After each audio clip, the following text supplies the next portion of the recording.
I want to say that we have the issue of market. And I believe from where I sit that the best and the most significant form of diplomacy is economic diplomacy. Many of these other things that we sit on the table and discuss counts nothing if you cannot feel as equal partners on the table. And the only thing that makes two countries to sit together is the exchangeables, is the threats that happen in between. This is what can address even the conflict that more than often we see in our region. Because if we can trade, you have something to lose, you'll have something to lose. There is no way you're going to fight your neighbor, because you know also you're depending on your neighbor as well as the neighbor is also depending on you. So, but how do we make this work?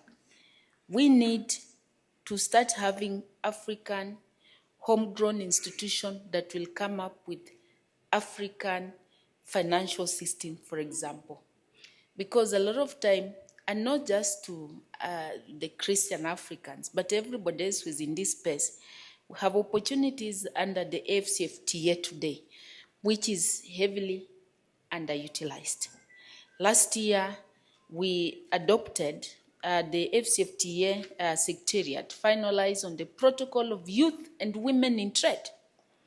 But I can bet you that very few young people and women are maximizing that opportunity because of lack of trade financing.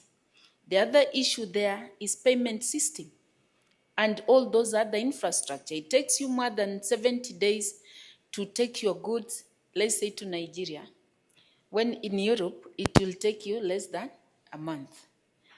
I'm sure it could even worse for us to take things to Somalia here because of this infrastructure. So we need African institutions, African financing institution. I'm happy if we have here African Development Bank, African Guarantee. We need to start coming up with financial system that speaks to African culture, speaks to African context, and speaks to African needs, because we are a young continent and we are growing young and younger every day. So this is a challenge that even as we talk about anything else, but how do we trade? It is only this trade, if we enhance it, that will help us solve a lot of conflicts that are happening in the region.